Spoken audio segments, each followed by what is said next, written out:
ang statistics is a collection of methods for planning experiment, obtaining data, and then organizing, summarizing, analyzing, interpreting, and drawing conclusions based on the data. So basically, yung statistics natin is kailangan natin ng may mga data gathering, and then doon tayo magkakaroon ng mga interpretation and analyzation. So dito meron tayong dalawang types of statistics wherein we have yung descriptive statistics and yung inferential statistics. For the descriptive statistics, it consists of procedures used to summarize and describe the important characteristics of a set of measurement. While for the inferential naman, or the inferential statistics, it consists of procedures used to make inferences about the population characteristics from information contained in a sample drawn from this population. So, yung other terms na kailangan nating matandaan kapag gumagamit tayo ng, or application natin ng biostatistics or statistics, we have yung data. So, ito yung information or facts na necessary to certain study. And then, yung variable naman is a characteristics that changes or varies over time, while yung random variable is a variable whose numerical is determined by outcome of some chance experiment. So, randomly lang siya. And we also have the experimental unit. It is the individual or object on which a variable is measured, and yung measurement or yung data value natin results. So, statistics then, may kinakategorize din tayo as and yung sample natin. For the population, it is the statistical study. Statistical study is the group of objects drawn about which conclusion are to be drawn, and for the sample is yung subset lang ng measurements. And we also use yung other terms such as yung parameter, where it is the numerical measurement na nagde-describe dun sa characteristics ng population, and statistics sa numerical measurement na nagde-describe naman for the characteristic ng sample natin. So, kapag naman may mga part kasi na gumagawa tayo ng mga paper or mga thesis, pwede natin describe yung mismong thesis natin or quantify, depende siya sa types na gagawin natin, pwedeng qualitative or quantitative. So for the qualitative, for the type of variables naman natin na qualitative, ito yung nagme-measure about sa quality or characteristics ng isang experiment unit. So pwede natin gamitin dito is yung, so for the qualitative variable, so ang example natin dito is pwede tayong gumamit ng taste ranking. For example is meron tayong food na kakainin, and then i-describe natin yung lasa, kung excellent ba siya, good, fair, or poor. We can also use yung sa color naman. For example, dito is meron tayong M&M daw na candy. Pwede natin siyang i-describe dun sa color niya kung brown ba siya, yellow, orange, or green. For the quantitative naman, ito is for the measures and numerical quantity or yung amount ng experiment unit natin. So pwede dito is yung mga weight, mga volume. So yun yung example natin. And then we also have yung sa type naman ng quantitative data na meron tayong discrete and we have yung continuous. For the discrete data, so ito yung siya or possible values or countable values. So example nito is we have yung number possible values such as 0, 1, or 2. And for the continuous data, we have the results from many possible values that can be associated with points on a continuous scale in such a way that there are no gap or interruptions. Okay, for this sampling distribution of means, it-categorize natin siya into 5 theorems. Pero let us first define yung sampling distribution of means. So we have here yung let of x be the probability distribution of some given population from which we draw a sample of size n. So we have yung letter n as yung sample size natin. So gagamitin natin siya for dun sa pagsasolve natin later on. Then it is natural to look for the probability distribution of the sample statistics x, which is called the sampling distribution for the sample mean or the sampling distribution of mean. And for the first theorem is related siya dun sa mean natin, or yung paggamit ng mean is we have yung mu. So the mean of the sampling distribution of some population of mean. So we have yung mean of x, mu of x is yung mean of population.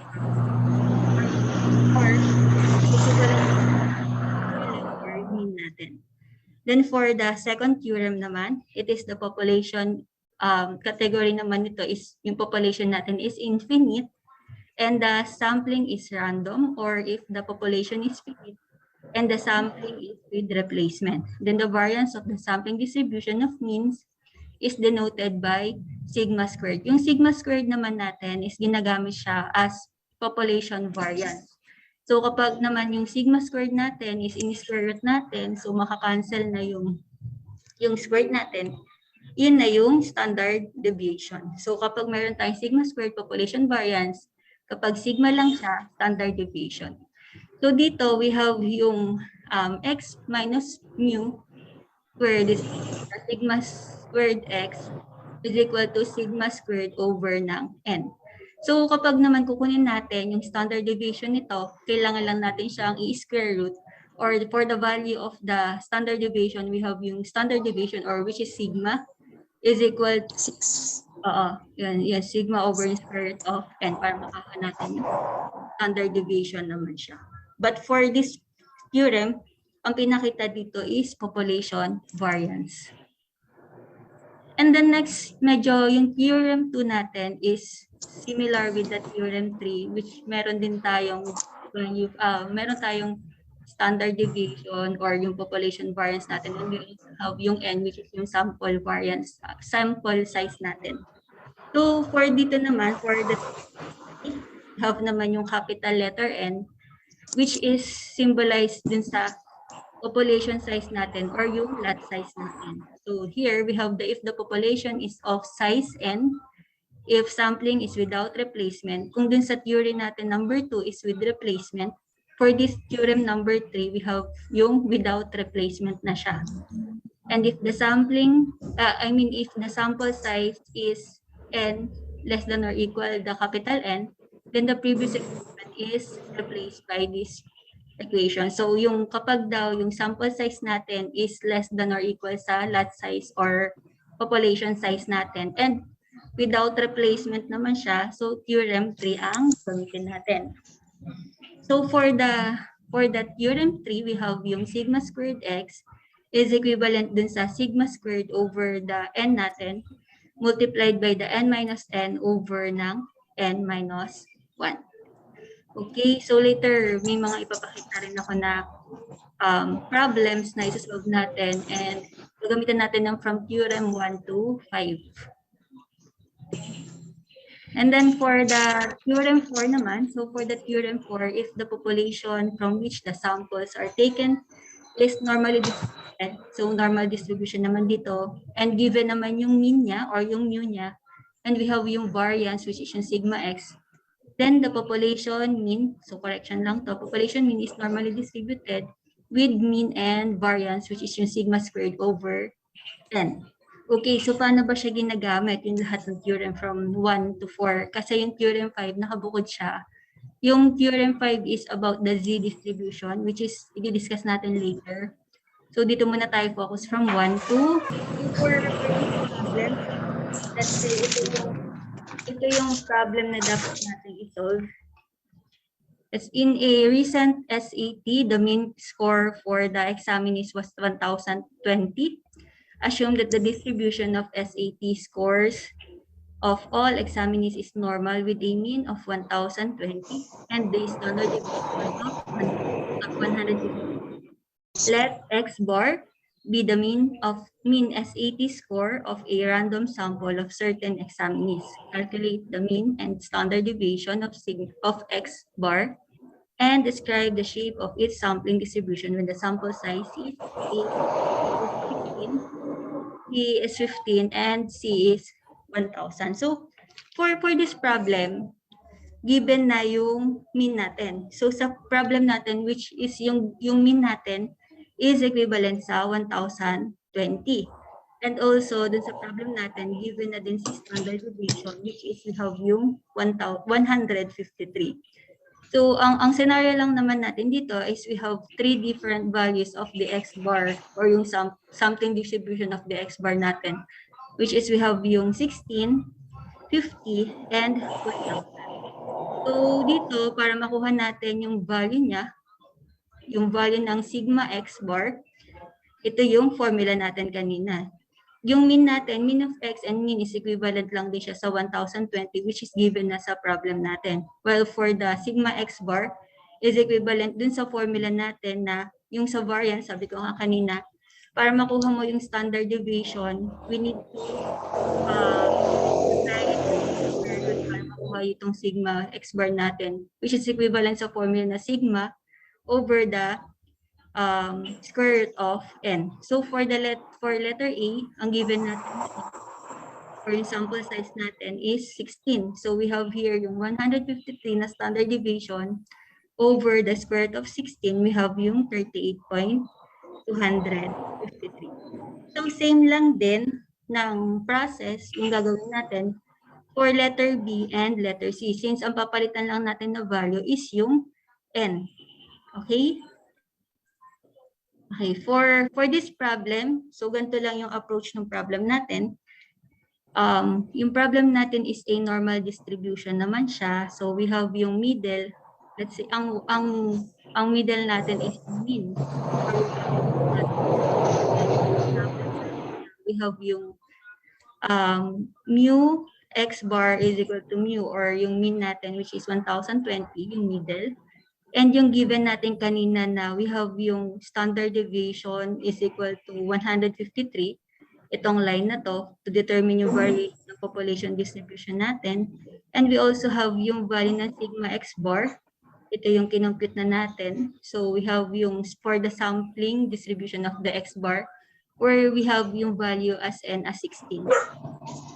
Graph nila. So both the sigma and the sigma x bar is pinapakita lang dito yung variation niya with respect din sa given natin na which is yung 1,020. For the next problem natin, sabi nga natin is same lang naman siya ng way kung paano solve. So same value for the mean which is 1,020, and for the sigma x bar, so dito mababago yung value natin. Iba-iba yung given natin na sample size. For letter B, ang sample size is so therefore, ang sigma x bar natin or standard deviation natin with respect to the x distribution or I mean sampling distribution of x is equivalent sa 21.637. So kapag rinop natin na, ito yung sigma natin which is 153 for the variation for the population variance. We also have sigma x bar which is yung 21.637. Where yung mismong given natin na sample size is 50. Okay, for the letter C, same lang din ng way. Babago lang ulit yung sample size natin, which is 1,000. Therefore, ang sigma x bar is 4.838. And same lang for the graph, we have yung middle as, or yung mean natin as 1,020. And we have here the standard deviation of 153 for the population distribution. And we have the sigma x bar for the sampling distribution of x bar for n of 1,000. Yan. Sa Theorem 5 naman, ito na nga. So since medyo pinahapayawan ko kasi sa Z distribution natin, I mean, meron pa kasing iba't ibang distribution sa statistics. So we have yung Z distribution, T distribution, Chi distribution, and marami pa siya. And mostly, hindi lang siya normally distributed yung makikita nyo or normally lang siya. So kada isa nun is meron tayong table na ginagamit. For the Z distribution, kailangan familiar din kayo dun sa ito na nga. So we have yung mean. Gagamitin nyo rin yung mean dito. Yung standard deviation or yung kung hindi given yung standard deviation natin, possible na ang given natin is variance. And also we have yung value ng x. So therefore, ito yung formula niya. So we have yung sa Z distribution as Z, ito, which is equal siya sa x bar minus nung mean natin. Yung kanina, diniscuss naman natin siya, over ng sigma x. For the normal distribution natin, halos same lang din siya sa Z distribution, which is yung middle natin. Kung kanina is yung mean, ang middle natin dito is yung Z or yung z-score natin, yung z natin siya, or yung we have yung 0. I-stop ko muna yung share ko. Papakita ko sa yung table natin for the z distribution. And magpo-proceed na tayo doon sa mismong problems natin. Okay, stop ko lang and pakita ko sa yung table.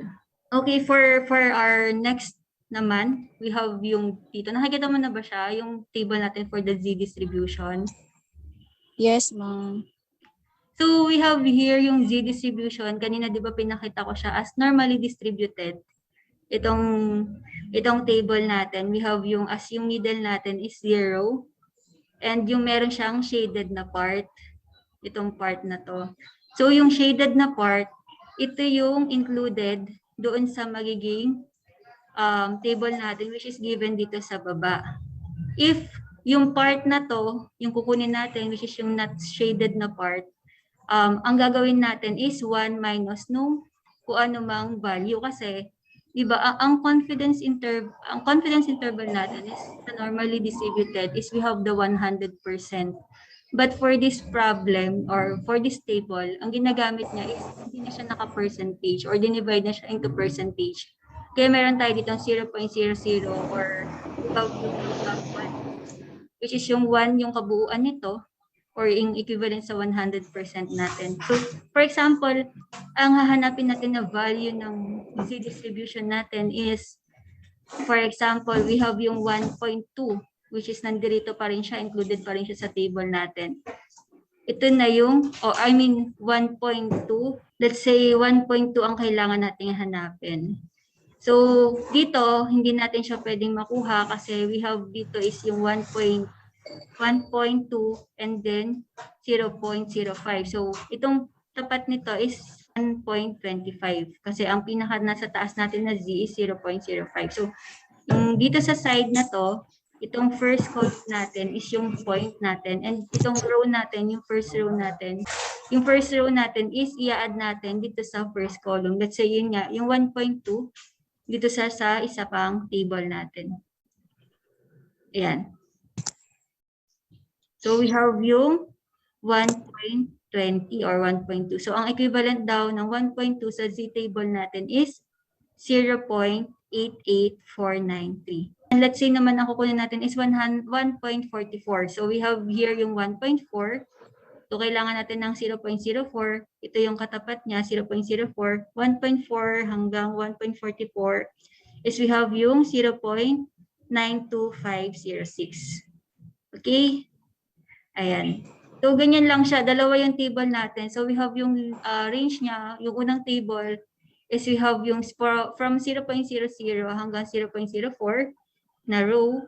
And for the next table, we have naman from 0.05 into 0.09. So, ito yung gagawin na table para sa z-distribution. And then, mabalik na tayo dun sa next natin na present. Okay, so as discussed, normally distributed yung mismong table natin, yung graph natin for the z distribution. And yung table natin, yung naka-shaded na part, yun yung equivalent dun sa value niya. And kapag hindi siya naka-shade or yung lagpas na dun sa shaded na part, ang gagawin natin is 1 minus nung shaded na part para makuha yung hindi shaded na part natin. So, paano daw yon? We have here naman na yung problem. Let's say, ito yung problem natin. Ang hahanapin daw natin is we have yung P or yung probability ni Z na less than daw siya sa 1.48. Okay. So, yung graph natin, ito yung graph natin. So, wait lang, i-pen lang natin siya. So, ito yung graph natin. So, we have here yung 0 as yung middle natin. And yung, ito syempre, yung sa side ng left side ng 0 is negative. And yung right side natin is positive. So, yung 1.48 daw natin is hanggang dito sa part na to. Okay, so part pa rin siya ng sa shaded part natin, which is less than ng 1.48. So, hanapin lang natin siya dun sa graph. Yung graph natin is we have yung, sabi ko nga kanina, yung sa first column, hanapin natin yung 1.4. And yung sa row natin, itong row na to, hanapin natin yung 0.08 para makuha natin yung 1.48. 1.48 natin. Therefore, we have yung value ng 1.48 as 0.9306. Is we have yung value natin, ito daw yung shaded na part. So, less than siya dun sa z natin, itong part na to. And gagamitin natin yung table, yung pinakita kong table kanina. So, yung first column is 1.4. And yung row natin, hanapin yung 0.08 para makuha yung value ng 0.9306. Therefore, ang value natin for the P probability of Z less than 1.48 is equivalent sa 0.9306. Okay, yung next naman natin na problem, ito yung sinasabi ko na kapag naman siya, hindi siya dun sa part na ng or greater than na siya. So, ang problem natin dito is we have yung P is the Z greater than 1.60. Ibig sabihin, kung yung kanina, yung problem natin is mas mababa siya sa Z, ngayon is mas mataas siya sa Z. So, sabi natin, yung sa Z natin, sabi natin, di ba, yung kabuuan nitong table natin is 100% confidence level niya. So, dito, we have naman yung greater than Z. Kung ito yung part ni Z, ito yung part ni Z, itong buo na to, ito na yung kukunin natin, yung lagpas na siya kay Z, kaya ito yung shaded na part natin. So, same technique lang din. Babalikan natin yung table, hahanapin natin yung value ni 1.60. Yan, 1.60. Based doon sa table natin. And, ma-minus natin siya dun sa value ni 1. Since sabi natin, ito is 1. Itong kabuuan na to is 1. Para makuha natin yung 1.60. Kung babalikan natin yung table natin, ang value ni 1.60 ay 0.9452. Sabi natin, kukunin muna natin yung value ni 1.60 sa table, sa Z table natin. So, nakuha na natin siya as 0.9452. Since ang table natin ng Z is yung shaded na part, kukunin natin yung greater than KZ. Kaya, gagawin natin is 1 minus ng 0.9452. So, therefore, ang value natin for this is we have yung value ng 0.0542. Ito is equal lang siya dun sa value nito. 0.0548. Ito yung magiging answer natin. Answer. Yes, ma'am. Kapag kinuha natin yung greater than or lagpas na siya dun sa value ni Z na table natin. Okay? Okay. So, ang scenario naman natin, kung yung first scenario natin is nandoon siya sa loob or less than siya dun sa value ni Z, yung second scenario naman natin is yung sa greater than Z, which is yung sa labas na siya ni Z. Ngayon is meron na tayong range dito. So, we have here yung range, we have yung negative 2.55 less than Z, less than 0.09. So, ibig sabihin, yung Z natin is in between daw ng negative 2.5 to 0.09. So, paano natin siya i-graph? Ito yung graph natin. Of here is negative natin as negative 2.5 and ito yung value naman natin ng itong line na to, yung 0.09 natin. So, basically, kapag graph natin, kapag kinuha natin itong value ni 2.5, kung tayo ng value ni 2.5, ang makukuha natin value is ito lang, di ba? Itong part pa lang na to, yung sa part ng gilid. Kasi yung graph natin ni Z kanina, let's say, di ba? We have yung sa Z distribution, yung middle natin is yung 0, yung sa Z natin. And yung shaded na part niya is from left hanggang kay right. Yun yung graph natin ng Z distribution natin. Meron tayong part dito, yung sa greater than niya na, is yun yung ima-minus natin. So, sa 1 minus nung answer natin. Since dito, sa value natin, si 0.09 is pwede natin siya kunin automatic dun sa table natin ng Z, which is 0.5359. Pero yung value naman ni 2.55, ito yung gilid pa lang yung makukuha natin. So, kailangan tayong mag-minus. Kung ito, i-graph natin si 2.55, diba ganyan siya? Yung graph natin na makukuha ng kay negative 2.55.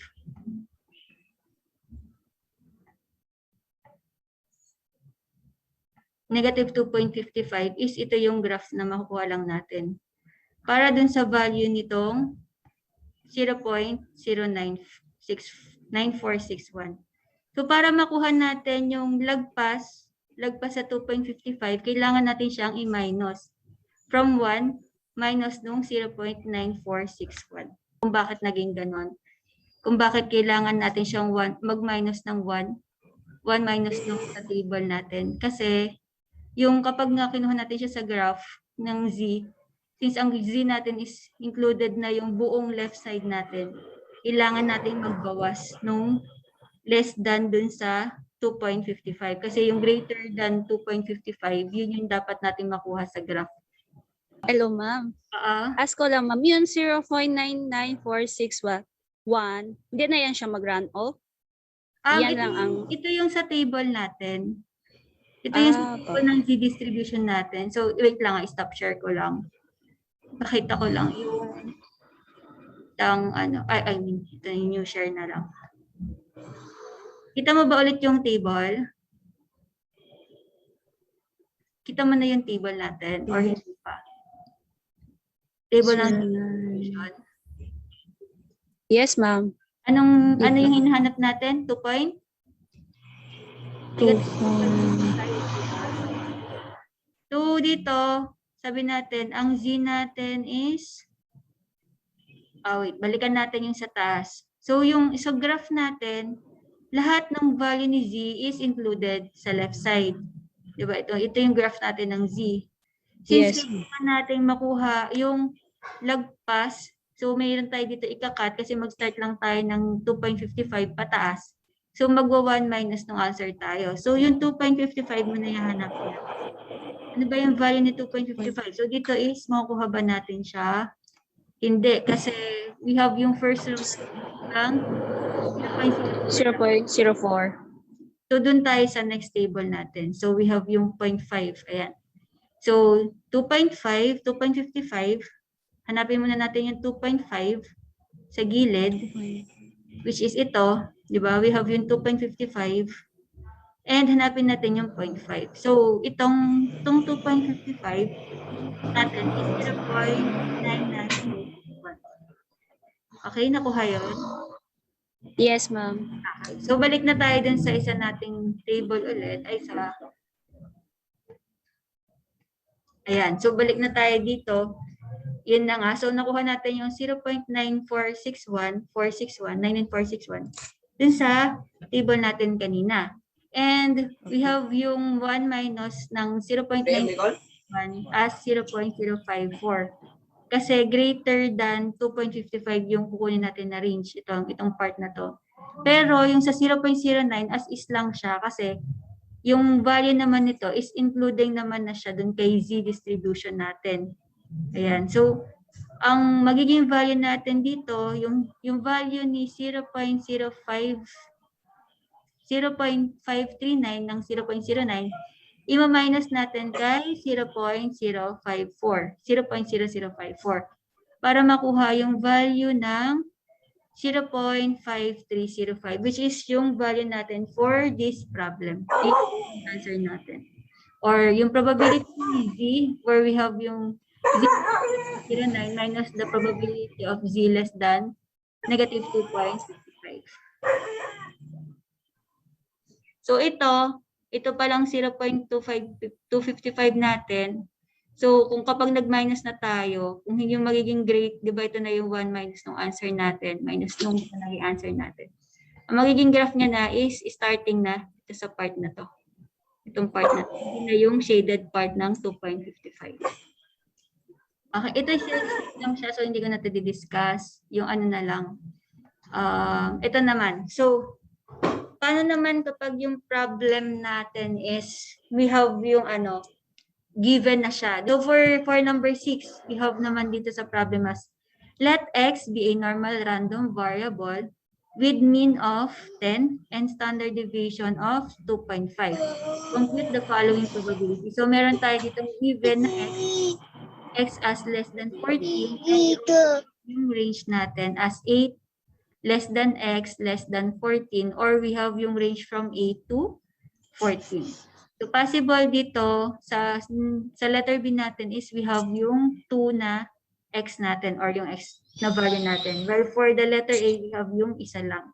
So in application natin dun sa problem, ito na siya. For letter A, let's say ang problem natin is we have the P of x is less than 14.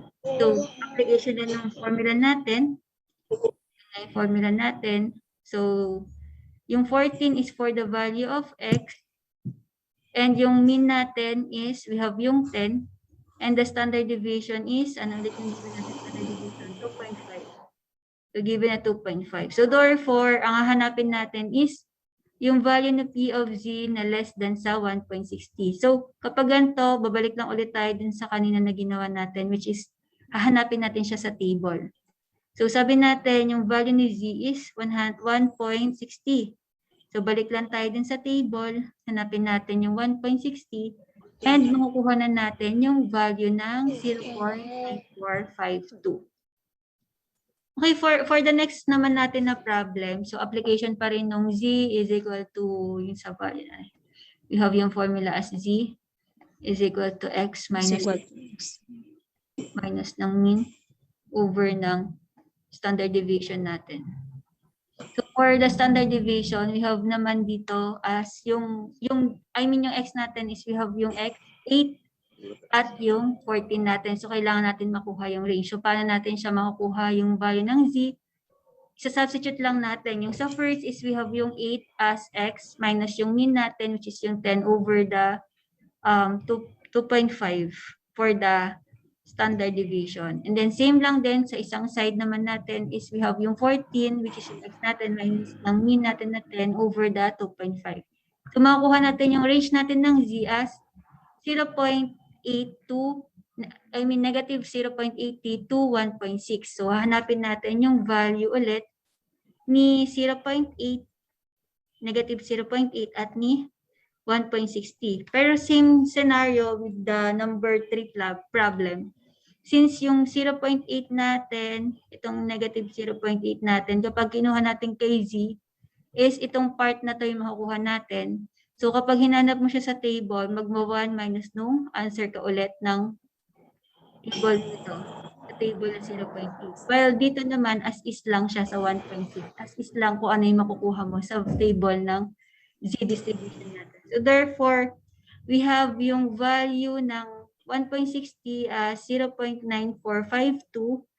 And for the value of 0.08, we have yung 0.2119. And then, ima-minus lang natin yung 0.9452 kay 0.2199. So we have here yung value as 0.7333. So next problem na tayo. Ito naman, so yung una nating mga problems is given yung graph. Yung next natin na problem naman is given na yung standard deviation, yung mean. Ngayon naman word problem naman tayo. So for this problem, we have the lifetimes of a thread of a certain automobile tire are normally distributed with mean as 37,500 miles and standard deviation as 4,500 miles. Find the probability that the tread life of a randomly selected tire will be between 30,000 to 40,000 miles. So, yan daw yung problem natin. So, question, ano yung mga given natin dito sa problem? Standard deviation. We have yung standard deviation as 4,500. 4,500. Yes. And we also have yung value ni mean as 37,000. 37,500 And miles. also yung range, di ba? May binigay din yung range dito from 30,000 to 40,000. 40. So yes. yung itong problem natin na to is halos similar din dun sa problem natin, yung nas nauna na meron tayong range. Yun nga lang, naka-worded problem lang siya. So therefore, gagamit ulit tayo ng formula natin ng Z distribution, which is we have yung Z as X minus mean over the standard deviation. And yung gagamitin natin na range is we have yung 30 at saka yung 40. Nakasimplified na siya, which is yung 30,000 miles natin and 40,000 miles. Same lang siya dito. Pinaikli lang para hindi masyadong mahaba yung decimal points natin. Okay?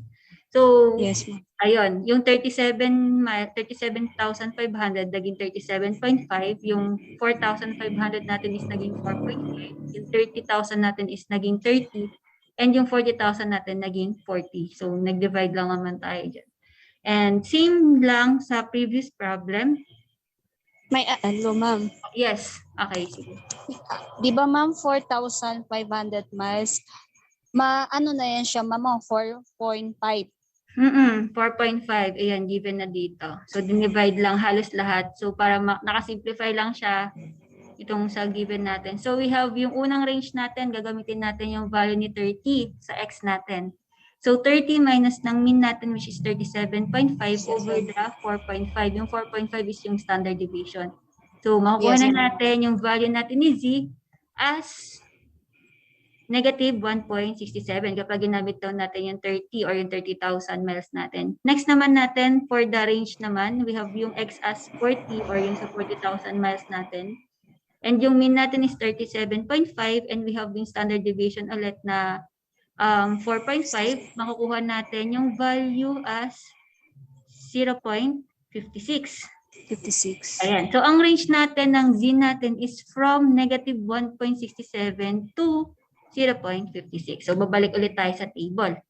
Yung table natin, sabi nga natin, kapag hinanap natin si 1.67, kapag si 1.67, ito yung makukuha natin ulit, di ba? Itong part na to, kasi dun nga sa graph Yes. natin. And ano yung gagawin ulit natin dito para makuha natin yung 1.67 onwards, itong part na to?